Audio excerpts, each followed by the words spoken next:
So there are some incredible cards in the 1987 Topps baseball set. Here's the crazy part. Some of the most valuable cards from this set aren't even the ones we pulled from the packs. Because in 1987, two cards could look the same, but one might be worth 20 or even 50 times more than the other. Now 1987 Topps is why I became a baseball card collector.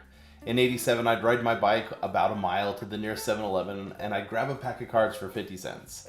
I'd also grab a couple Laffy Taffies, some Tootsie Pops, trying to get the star, some bazooka gum with a temporary tattoo, and maybe an atomic fireball. For $1, it was a pretty good haul for an 8-year-old. Most of us were opening these packs completely wrong, but we were kids and we had no idea about the value of the cards. We weren't thinking about PSA 10s because grading cards wasn't a thing yet. And we didn't know about print runs, factory sets, Tiffany cards. We were just hoping to pull our favorite players and our favorite teams. Today we're going to count down the top 24 most valuable recent eBay sales for 1987 Topps. I have a few of these countdown videos already and people seem to appreciate when I throw in a few stats, info about a nickname or what they were doing in 1986. So I'll include some of those tidbits along the way. After all, that's why I collected in 1987. It was to learn all those stats about the players, and it was fun to geek out on each individual player. I hope that these countdown videos feel like that it's like going back in time, reliving the history of some of these players. And fortunately now we know who had the greatest careers and what the value is there, but it's fun just to go back and relive some of these pack openings. If you think you know what the most valuable cards are from this set, stick around because there's a few that are definitely going to surprise you. Okay, so in 1984, Topps started producing premium sets that they labeled Tiffany. This was the kind of precursor to chrome, refractors, parallels, that kind of stuff, and it was really the first mainstream premium upgrade in modern cards. You couldn't get Tiffany cards in packs only as factory sets. While you could get them through catalogs and limited retail distribution, most of them went to hobby dealers, and most of us that were kids in the 80s had no idea that these kids even existed. And there weren't very many sets. While there were hundreds of millions of base cards in the 1987 Topps, there were only about 30 to 40,000 Tiffany factory sets. So these cards aren't 3 or 4 times rare, they're like 50 or 100 times more rare than the regular Topps card. Consequently, they're more valuable. So let me show you what this looks like. If I show you this Pete Rose card, you can see that the coloring is just slightly different. And that's because Tiffany had a glossy finish to it on the front, but where you could really tell was on the backs.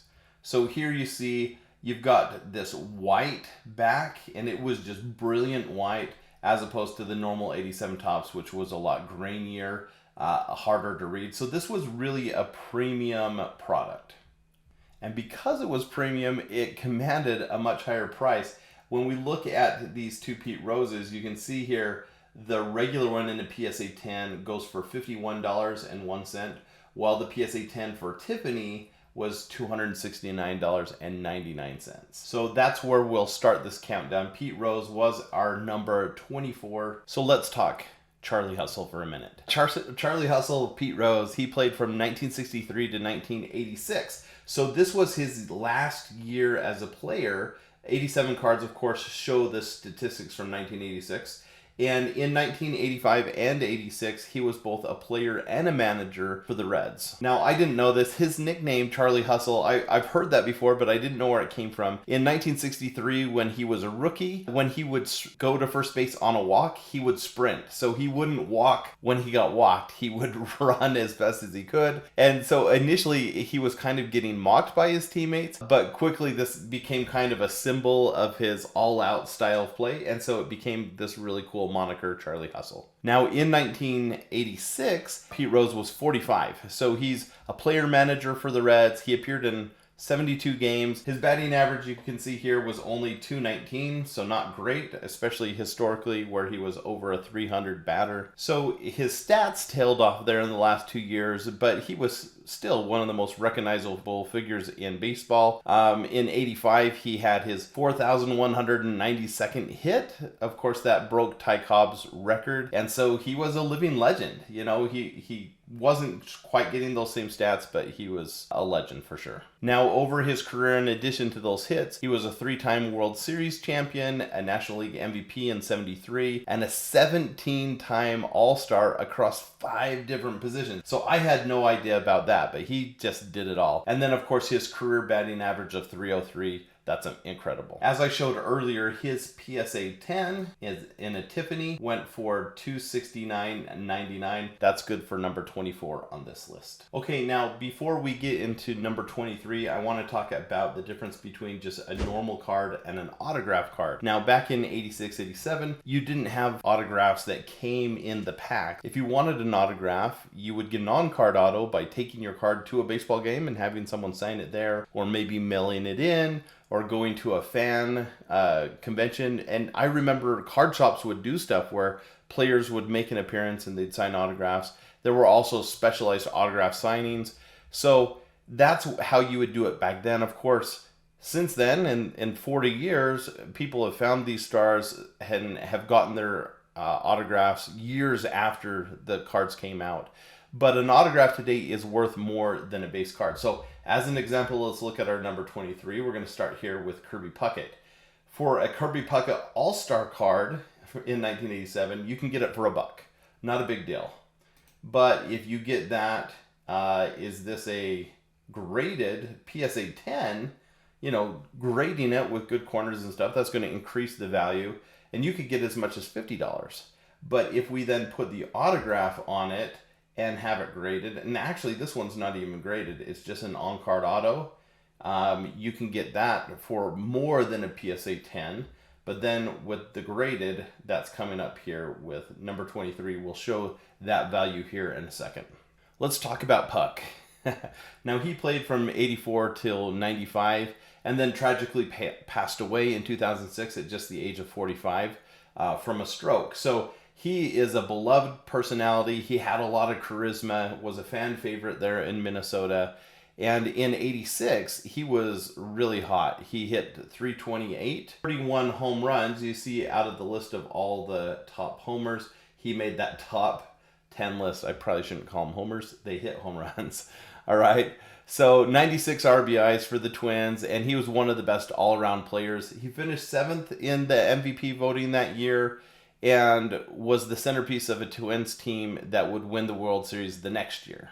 Now, Puckett for his career batted .318, so even better than Rose. He was a 6-time Gold Glove winner, 10-time All-Star, 2-time World Series champion, and then the AL batting champion in 89. He had a really solid career and was inducted into the Hall of Fame in 2001, his first year of eligibility. So now for his card, remember our last one was $269, and this one's going to be an autograph card. And you see it came in at $299. Now, this wasn't even a PSA 10. It's just an auto 6. But there's some value there, especially with a player that is deceased. Obviously, there's a limited number of autographs for those cards, and that I'm sure that increased the value of this card. All right, now this next card actually really surprised me because not only is it not even a player, it's a manager, but it's a manager that I'm not very familiar with because I really followed baseball there in the mid to late 80s, but then as I got older, I kind of drifted away from baseball, and so I didn't know how significant the career of Jim Skip Leland was. So here we have a manager card that's going to come in at number 22.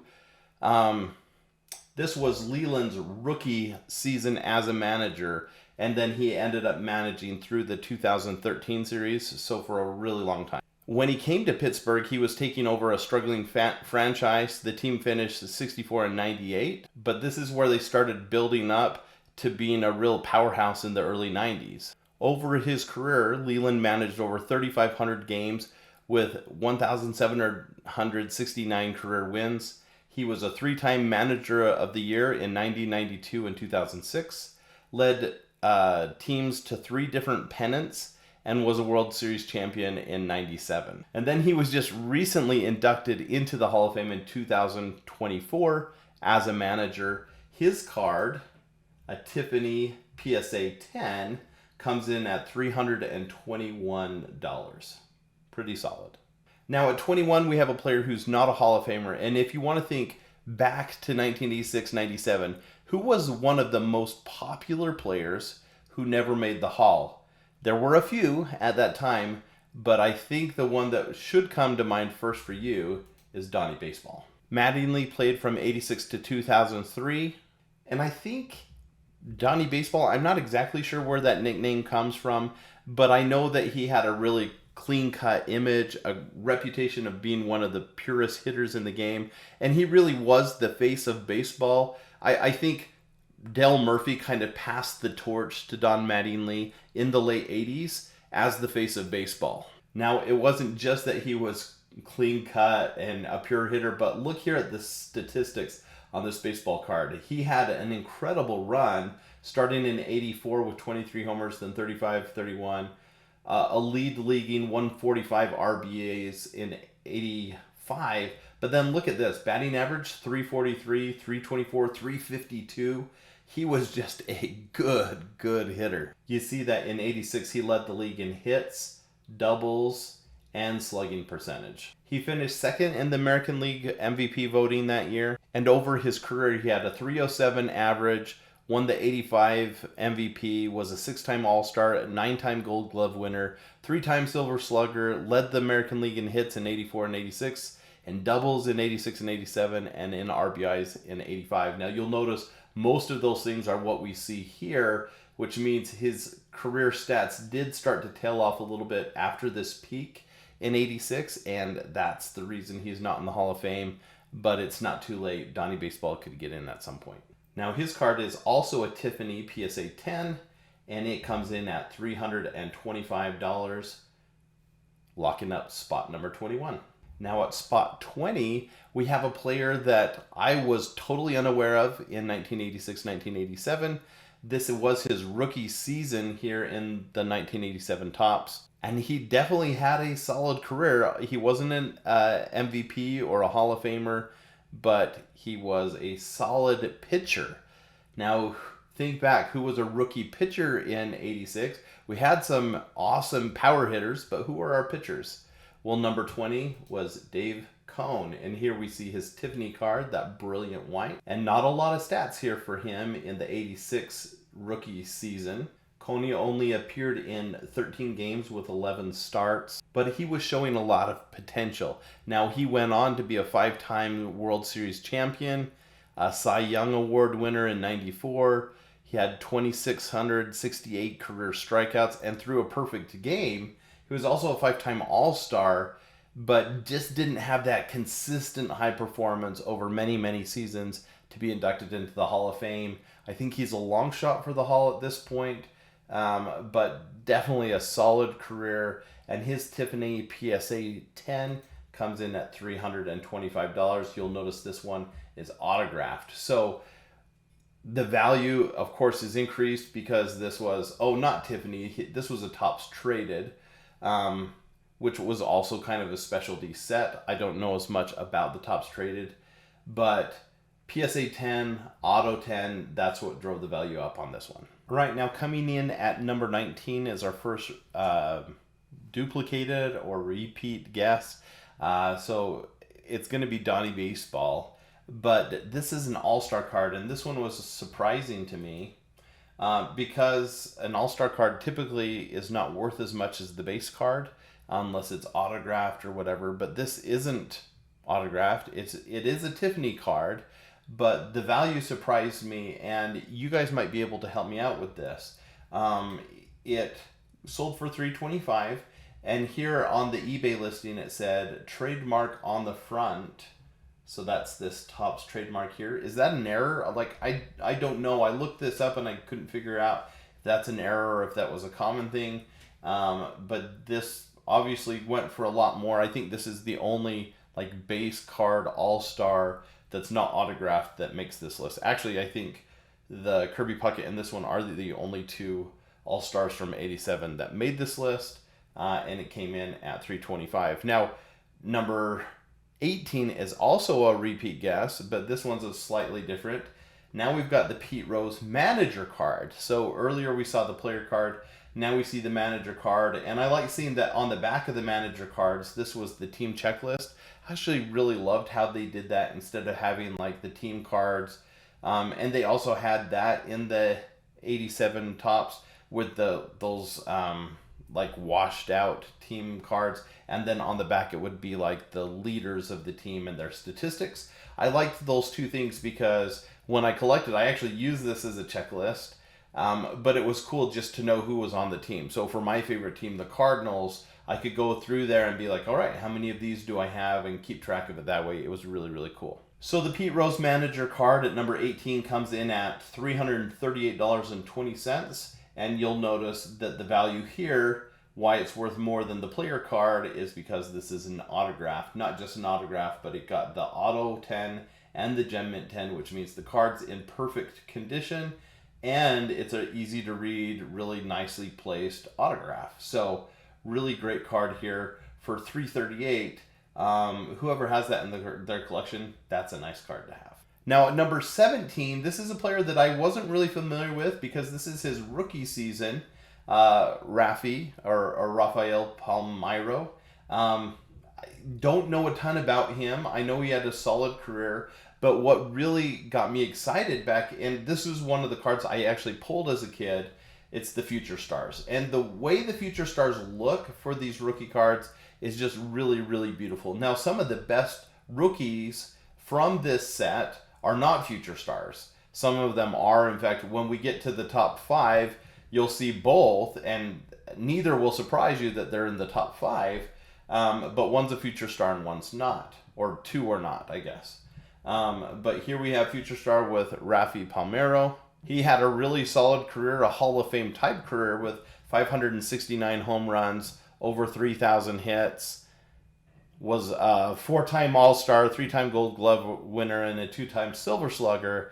But despite all of his achievements in baseball, he was really tied to the performance-enhancing drug scandal of the 90s. And for that reason, he's not in the Hall of Fame. A lot of people believe that he should be in, Bond should be in. There were some great players during that era, McGwire. And so we can talk about what they actually accomplished, but there seems to be an asterisk by some of these players. I don't know if that's fair or not, but Palmeiro certainly had a stellar career. And his card, also a PSA 10 auto, sold for $349.89. So another just really beautiful card with a nice autograph, coming in at $350 for number 17. Number 16 is another rookie card, and this one is not a Future Star, but Barry Larkin, he got good fast. And so by the early 90s, I was a fan of Barry Larkin. He had a stellar career. He was known as the captain because he was a longtime leader of the Reds, serving as team captain, but also just because he was consistent and professional. He was a captain, right? You'll notice here in the kind of details about him, I love this. His brother Byron was a guard at Xavier University, and his other brother Mike is a defensive back at Notre Dame. So definitely came from an athletic family. Now over Larkin's career, he had a .295 batting average, 198 steals, and 30 plus home runs. So he had a career batting average of .295, had 198 steals, and in 96 had 30 homers and 30 steals. That's pretty exclusive club still with the 30-30. Of course, we're going to have a 40-40 coming up later in this countdown. In 95, he was the National League MVP. He was a 12-time All-Star, 3-time Gold Glove winner, 9-time Silver Slugger,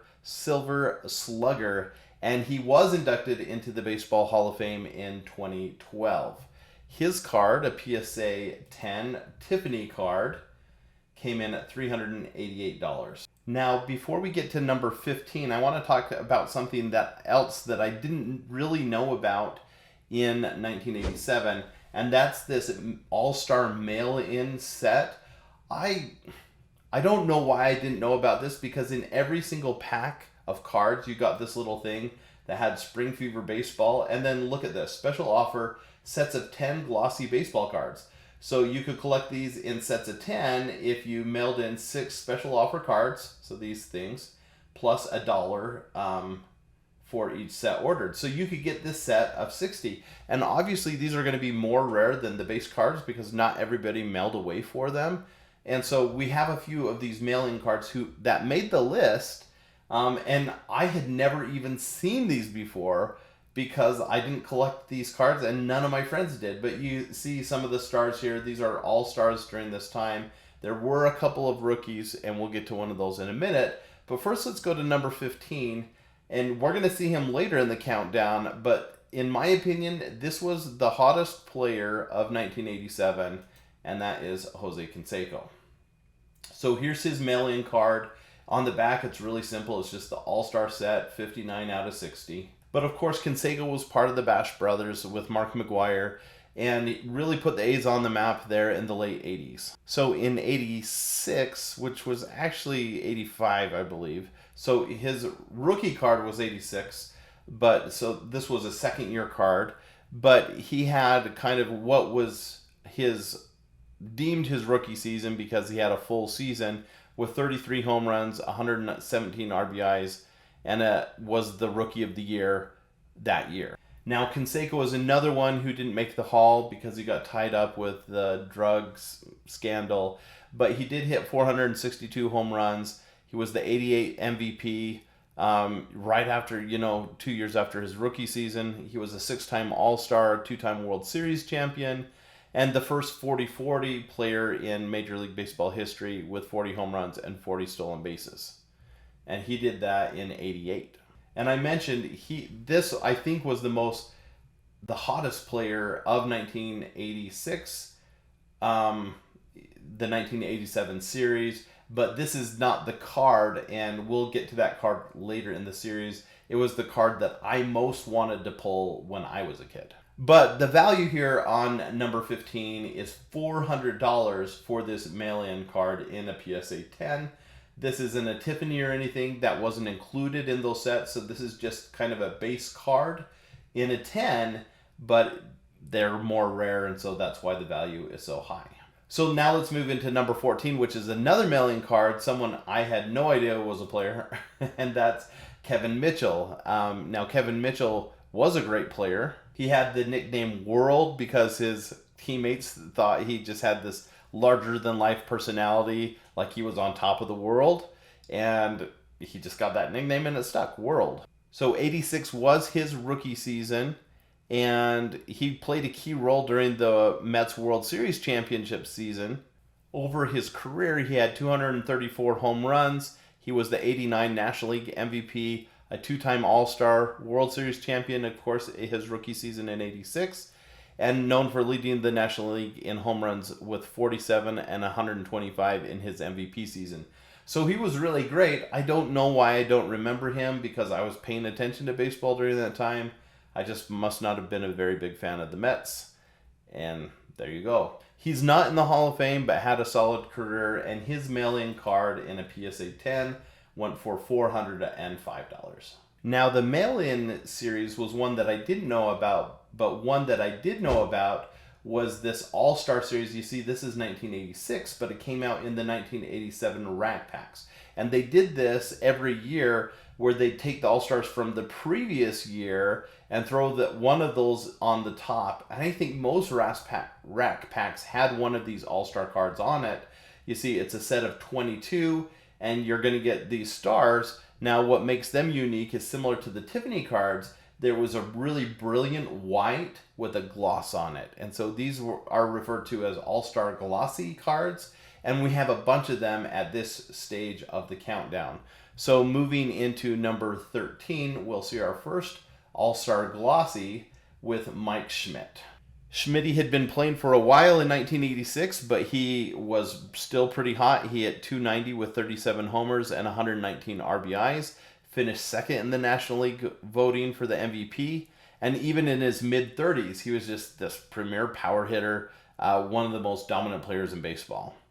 Now, of course, we remember him well because over his career, he hit 540 home runs, was a 3-time National League MVP in 80, 81, and 86, a 12-time All-Star, 10-time Gold Glove winner, 6-time Silver Slugger. He led the National League in home run 8 times. So when you have a career that incredible, and we're not even talking about his defensive prowess from third base, he was just incredible and was inducted into the Hall of Fame in 1995. His All-Star Glossy comes in at $432.77. Now moving on to 12, we're actually going to deviate from Glossy for just one more card, and this might have been the biggest surprise for me of the whole countdown.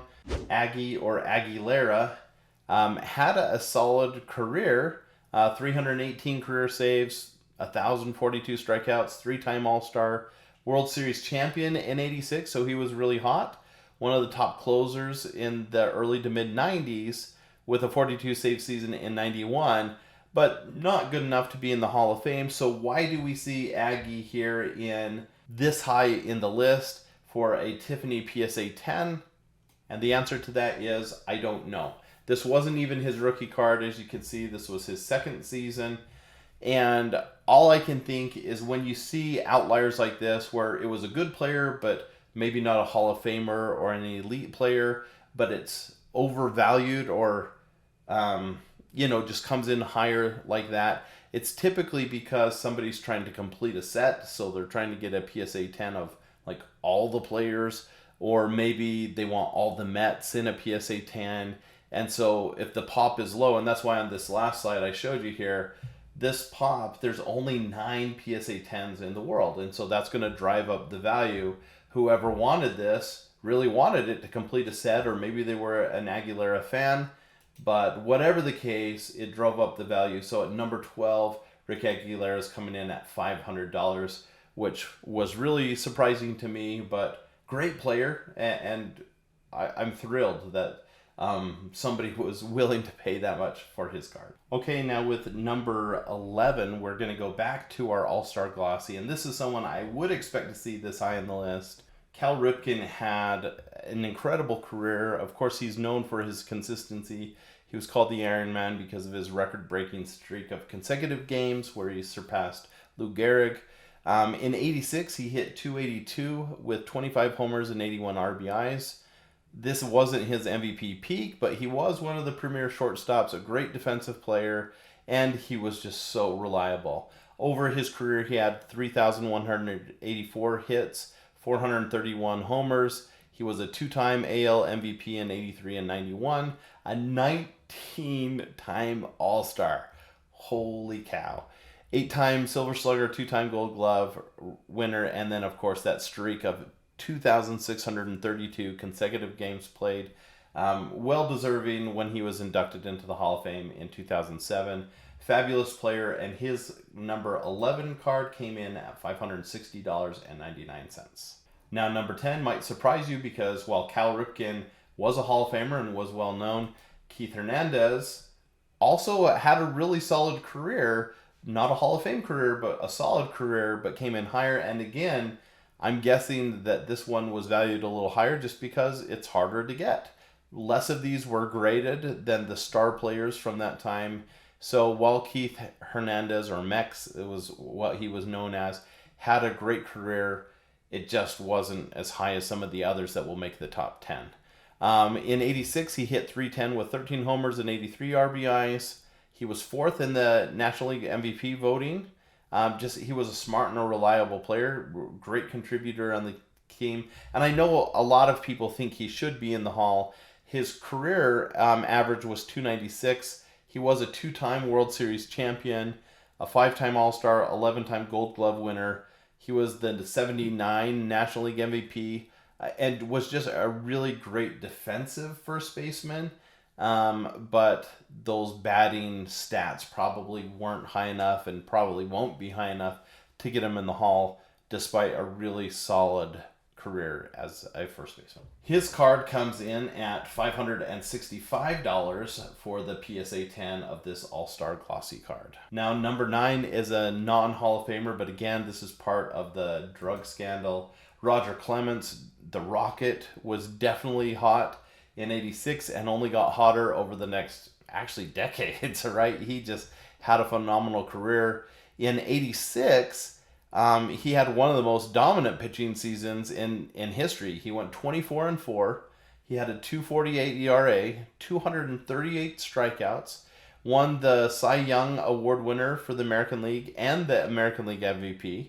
He had a 20 strikeout game in April and then led the Red Sox to the World Series. He might have been the hottest player in '86. I would say for pitching, we're looking at Clemens. For batting, I still think Canseco was the hottest player.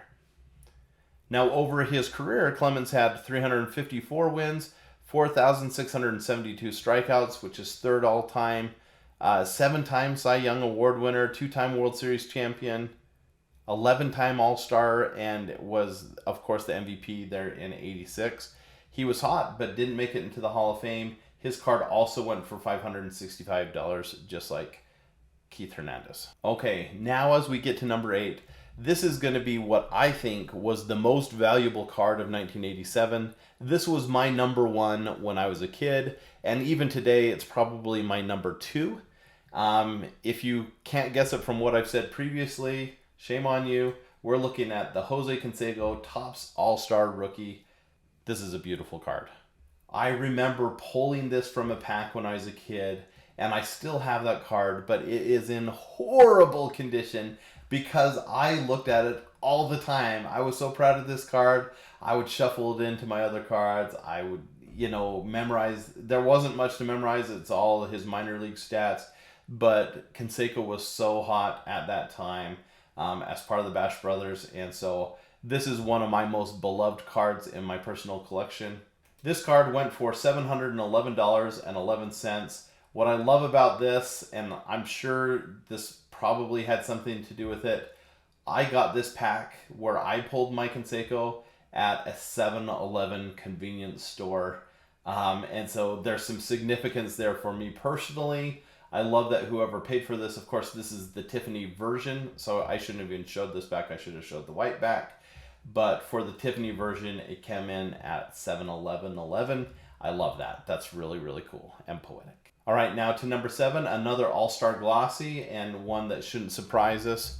Mr. Padre came in, just the face of the franchise for a long time. In '86, Gwynn had hit 329, had 213 hits, 28 stolen bases, led the National League in batting average for the second straight season, was 5th in the MVP voting, and just a great player. Over his career, he hit 338, had 3,141 hits, was an 8-time National League batting champion, 15-time All-Star, 7-time Silver Slugger, 5-time Gold Glove. He's just one of the purest hitters in baseball history and was inducted into the Hall of Fame in 2007. He tragically passed away 7 years after that in 2014 from oral cancer. Just a great guy and a great player. Love to see him this high on the list. At number 7, his card went for $756. And at number 6, we've got Rhino, another great player, just classy, good guy. Loved by the fans, loved by the broadcasters. Everybody loved Ryne Sandberg in the late 80s. Now in '86, he hit 284 with 14 homers, 76 ribbies, and 25 stolen bases. That was below his peak from '84, but he was still one of the top second basemen in baseball. Over his career, he hit 285 with 282 home runs. That's really good for a second baseman. 9-time Gold Glove winner, 10-time All-Star, 7-time Silver Slugger, and the MVP in '84. He was inducted into the Hall of Fame in 2005. Some people think that's controversial just because his numbers weren't as high as many others in the Hall, but definitely had a solid career and I think is deserving of being in the Hall. Great player. His card at number 6 came in at $765. Now that gets us to our top 5, but before we do our top 5 from this list of just simply the most valuable cards, people really hated on my last video that I didn't differentiate between Tiffany, traded, and base cards. And so I did make a top 5 just base cards. These are the ones you pull out of packs, and if you kept them in perfect condition and sold them as a PSA 10, this is what they'd be worth today. And 4 of these are not going to surprise you. One of them definitely is. Now number 5, I think should be number 1 is Jose Canseco in a PSA 10. That's worth $229. Now number 4 for $300 and number 5 for $300. Can you guess who those players are? We're saving those. I'm not going to show you who they are. You can probably figure it out. But they're in our top 5, so I don't want to talk about them here. Just know the 2 great stars that are coming up, their base cards are worth a lot of money. But not as much as number 2. And that is also someone coming up in the top 5. His base card was worth $600.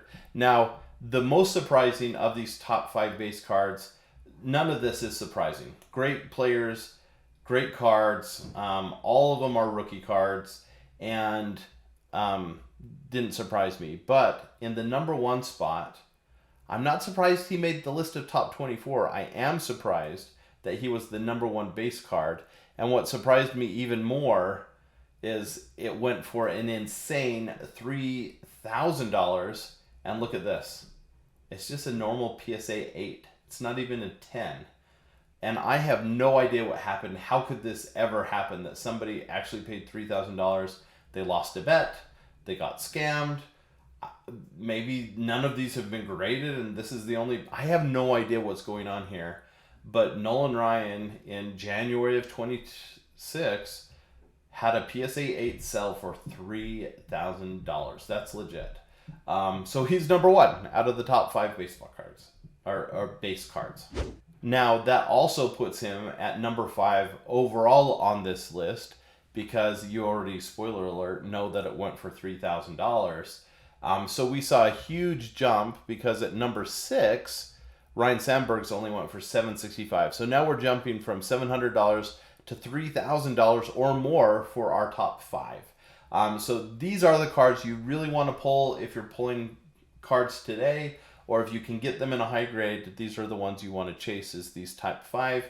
Nolan Ryan, widely regarded as the best pitcher in the history of baseball. And as we look at his stats here, it's amazing how long he played. This was only halfway through his career. He played another 10 years after this.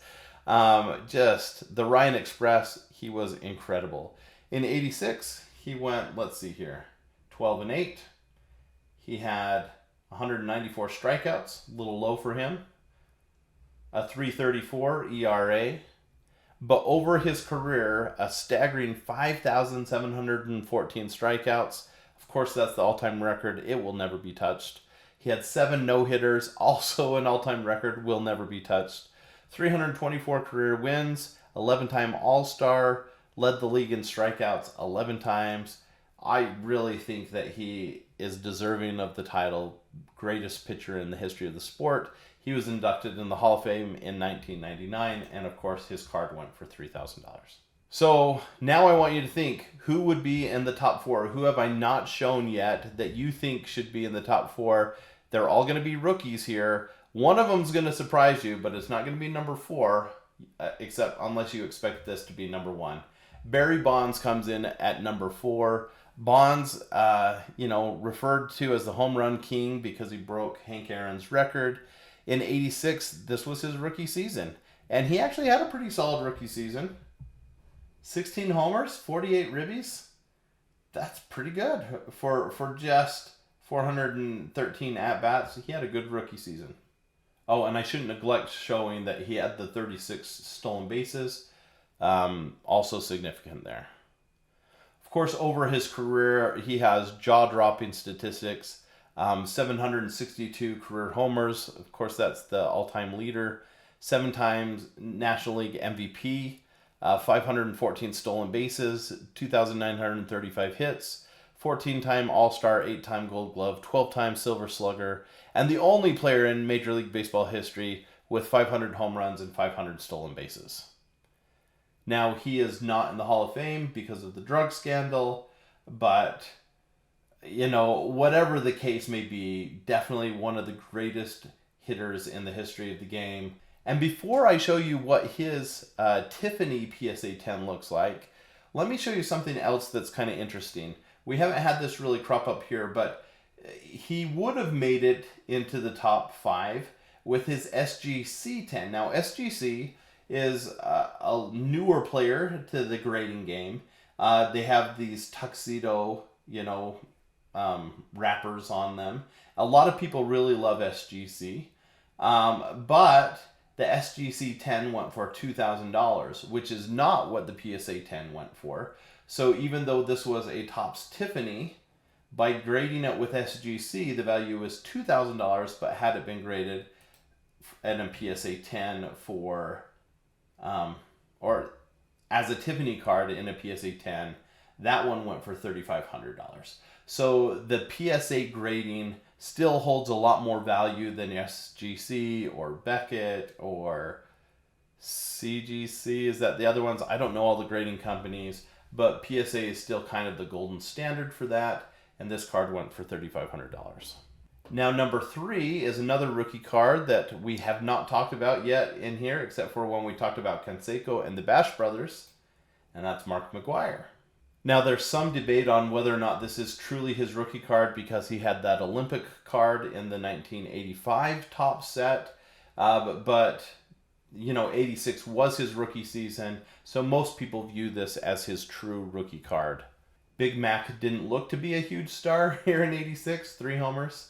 But we know he certainly had a career that was much more than that, finishing with 583 career home runs. He was the 87 Rookie of the Year, so he had 583 career home runs, was a 12-time All-Star, 5-time home run leader, set the single-season record with 70 homers in 98, but like Bonds before him, isn't in the Hall because of the performance-enhancing drug use. Now I want to show you how the value changes here. So if we look at a Gem Mint 10, I showed in the top 5 earlier, this was one of those blurred out cards, so was Bonds. But this one starts at $300 for a PSA 10. But if we get it in a Tiffany, then that jumps up to $717. However, if you get it autographed, then it jumps up to $899. Now this is an autograph on a base card, not a Tiffany. So if we get a Tiffany autograph, then it skyrockets up to $4,475, good for 3rd place on this list. So just wanted to show just kind of how that value goes up depending on what version of the card you have. You want to have the Tiffany, and if you can get it autographed in a PSA 10, oh man, it is worth some serious dough. Now, we only have 2 left, and I bet most of you can guess one of the top 2, but number 2 might surprise you. It surprised me. I didn't expect him to be in the top 5, and that's Greg Maddux. Now, I don't know why this surprised me, because Mad Dog was an incredible pitcher. He was inducted into the Hall of Fame in 2014, and this is his rookie card. So, rookie card for a Hall of Famer, I should expect this to be in the top 5, but for whatever reason, I think just because he wasn't a power hitter, he was a pitcher, I just didn't expect it to be this high. Now, Maddux ended his career with 355 career wins. He was a 4-time Cy Young Award winner, 8-time All-Star, 18-time Gold Glove winner, 3,371 strikeouts, and he just had great control. He was a good pitcher. And like McGwire, when we look at his graded cards, we can look at this traded Tiffany, really valuable at $1,700. But you throw that autograph on there and it jumps up to $45. So $4,501 to get him in at number 2, just a few dollars higher than Mark McGwire. And that's our number 2. Now our number 1, you should know this, but Bo knows for sure. Number 1, in my opinion, the coolest card in the 1987 Topps set. This is the card I most wanted to pull when I got a box a couple years ago. And I don't know if I have a video of this, I'll try to dig it up. But I opened this entire box with my son, and in the very last pack, the 3rd to last card, I pulled Bo Jackson, and it was awesome. Now, Bo was hot later for the Bo Knows campaign, and I love that card from the 90 score where he's wearing his football pads. It's an incredible. But here he makes his debut in 1986. Not jaw-dropping stats there for his rookie season, but he did end up with 141 career home runs, was the All-Star Game MVP in '89. He was an all-star in Major League Baseball and in the NFL. So one of very, very few athletes that can claim that. He was fast. He had multiple 30 home run seasons, despite a shortened career. And so not a Hall of Famer, and nor should he be, but just a very popular person because of that dual sport. He just was so cool. And to this day, you know, he stayed connected with baseball over the years. Getting a Bo Jackson autograph. He does a lot of signings, does different kinds of things, and just a really cool guy. Bo knows. And at number 1, let's go through this. We could pull a Gem Mint 10 for $300. That's the one I had blurred out earlier. If we want to do it Tiffany styles, then we get it at $1,645. If we want to throw a rookie there on the base, now that jumps up to the most valuable rookie base card of the set at $2,200 or $2,300. But to get the Tiffany PSA 10 signed card, that's number 1 on this list, and it's not even close, at $6,500. And that's a beautiful signature. Whoever has that card, I think they're going to feel like their money was well spent. I would love to own this. I actually have this card in my personal collection in a graded 7. It's worth like $7. But just a really, really cool card. So that gets us through our top 24 list. Which of these cards were the biggest surprises to you? Which cards do you own, or which cards did you pull when you were a kid? I'd love to know in the comments.